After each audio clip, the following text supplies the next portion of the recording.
Good morning student, I am Dimple Pareek, Royal International School में। बेटा आज हम 12th क्लास की हिंदी पढ़ने वाले हैं। हिंदी के अंदर अब जो अपने चैप्टर है जिसका नाम है संतवाणी वह स्टार्ट हो चुका था, जिसमें 2 संतों के बारे में हम जानकारी ले चुके थे, कबीरदास और तुलसीदास के बारे में। अब जो तीसरे संत हैं जिनका नाम है कृपाराम खेड़िया, उनके पद पढ़ने से पहले हम उनके जीवन के बारे में, उनकी रचनाओं के बारे में जानकारी ले लेते हैं कि वो कौन से कवि हैं, उनकी रचनाओं की क्या विशेष बात है और उनके निजी जीवन से संबंधित भी थोड़ी सी जानकारी हम ले लेते हैं। तो स्टार्ट करते हैं उनके जीवन परिचय के बारे में। कवि कृपाराम खेड़िया शाखा के चारण थे।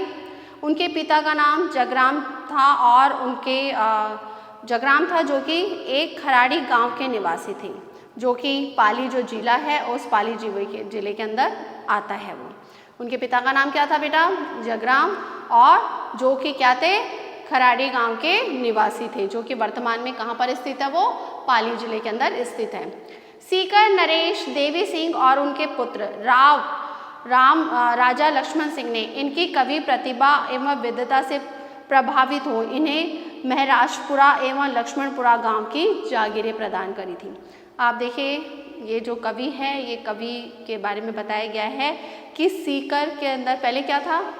राजा महाराजाओं का साम्राज्य था, राजा महाराजा थे और वह उनकी जो कवि हुआ करते थे उन कवि की कविताओं से प्रसन्न होकर उनको जागीरें प्रदान करते थे। जागीरों से अभिप्राय है कि गांव उनको सुपुर्द कर देते थे कि भाई इस गांव के मालिक अब आप हो गए, इस स्थान के मालिक आप हो गए, तो उसे कहा जाता है जागीर।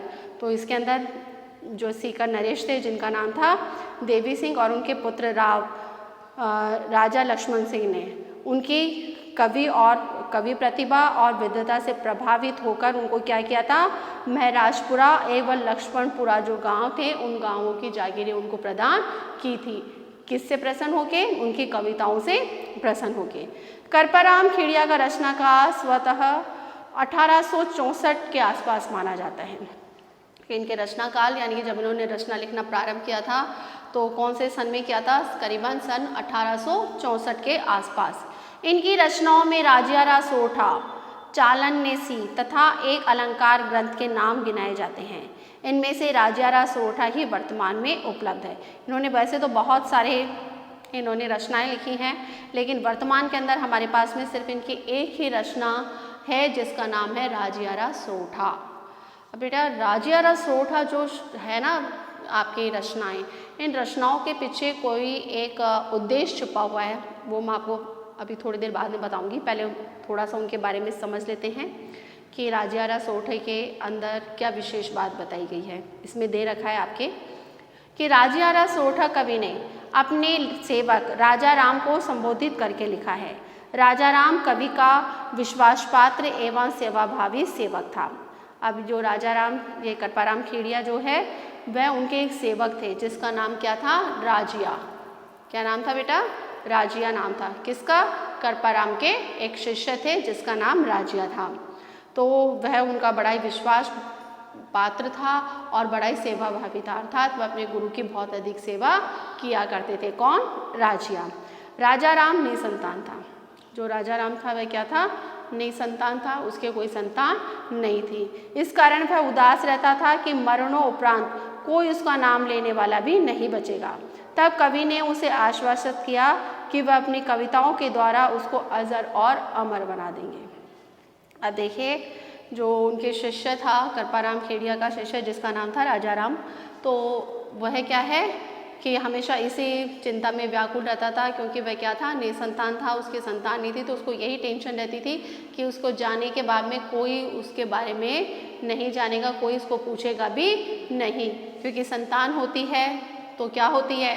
हमारा खानदान आगे बढ़ता है, हमारी पहचान बनती है, लेकिन उसके कोई संतान नहीं थे, जिसके कारण से क्या होगा? जब वो समाप्त हो जाएगा, जब वो ख़त्म हो जाएगा तो उसके बाद में, उसके जाने के बाद में कोई उसका नाम लेने वाला भी नहीं रहेगा।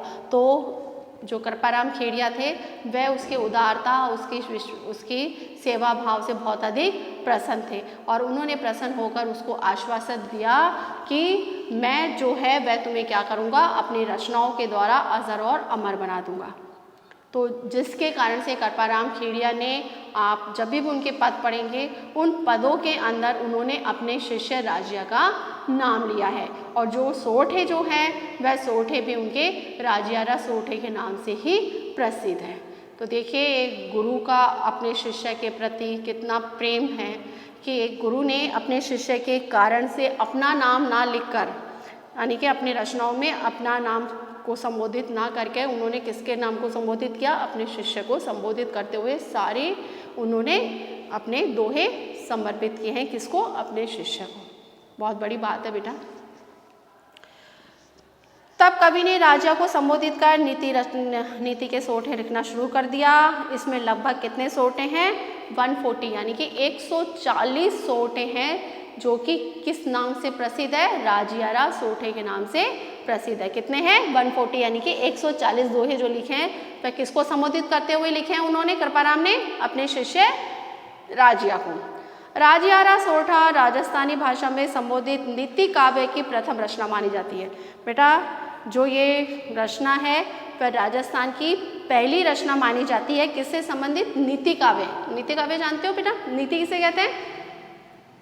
नीति क्या होती है, नीति का मतलब होता है हमें सामने वाले व्यक्ति से किस तरह का आचरण करना चाहिए, किस तरह का हमें व्यवहार करना चाहिए, इस संसार में रहकर हमें किन नीतियों का पालन करना चाहिए, कौन सी नीतियां हमें अपनानी चाहिए, किस तरह से नीतियों का पालन करते हुए हमें दूसरे के दिलों में जगह बनानी होती है, कौन सी कार्यों का हमें पालन करते रहना चाहिए। तो ये जो रचना है इनकी राजियारा सोठा, वह उनकी क्या है, राजस्थान के अंदर पहली रचना है जिनमें उन्होंने नीति से संबंधित दोहों का संकलन किया है। इसमें डिंगल भाषा का प्रयोग हुआ है। कौन सी भाषा का प्रयोग हुआ है, डिंगल भाषा का। सोठा छंद है तथा वैण सगाई मुख्य अलंकार है। इसमें कई अलंकार इत्यादि का भी प्रयोग इन्होंने किया है। इनकी सहजता, सरलता एवं सहजता, प्रसाद, गुणवत्ता के कारण राजियारा सोठा लोक समाज में बहुत अधिक प्रसिद्ध है। जो इनकी रचना है जिसका नाम राजियारा सोठा है वह बहुत अधिक प्रसिद्ध रही है। क्यों रही है, क्योंकि उन्होंने बहुत अच्छी नीतियों के बारे में बताया है कि व्यक्तियों को कौन सी नीतियाँ अपनानी चाहिए और किन नीतियों का पालन करते हुए अपने जो जीवन है उस जीवन को क्या करना है, आगे बढ़ाना है। दो प्रकार की नीतियाँ होती है, एक तो नीति होती है अच्छी नीतियाँ और एक होती है बुरी नीति। एक नीतियाँ होती है ये जिसके अंदर कि आपको समर्पण, प्रेम, सहानुभूति, मिलनसार, इन सब चीज़ों के बारे में बताया जाता है। एक नीतियाँ होती है कि जिसमें अपना निजी स्वार्थ छुपा हुआ रहता है, व्यक्ति अपने स्वार्थ के लिए कुछ भी करने को तैयार होता है, कर्तव्य से बिल्कुल विमुख रहता है, स्वार्थी बन जाता है, निजी हित के लिए कार्य करता है। तो ये अलग नीति के लोग हैं, ठीक है। तो अपन जो कृपाराम खेड़िया हैं इन्होंने कौन सी नीतियाँ अपनाने के लिए हमें कहा है, तो उन नीतियों के बारे में जो हम है वो कल पढ़ना स्टार्ट करेंगे उनके दोहों के द्वारा कि हमें संसार में रहकर किस तरह का व्यवहार करना चाहिए, लोगों से किस तरह की नीति अपनाते हुए अपना जीवन यापन करना चाहिए। तो आज के लिए बेटा इतना ही।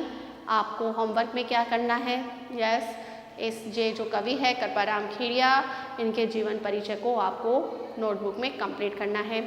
आज के लिए इतना ही। Good day, goodbye, take care.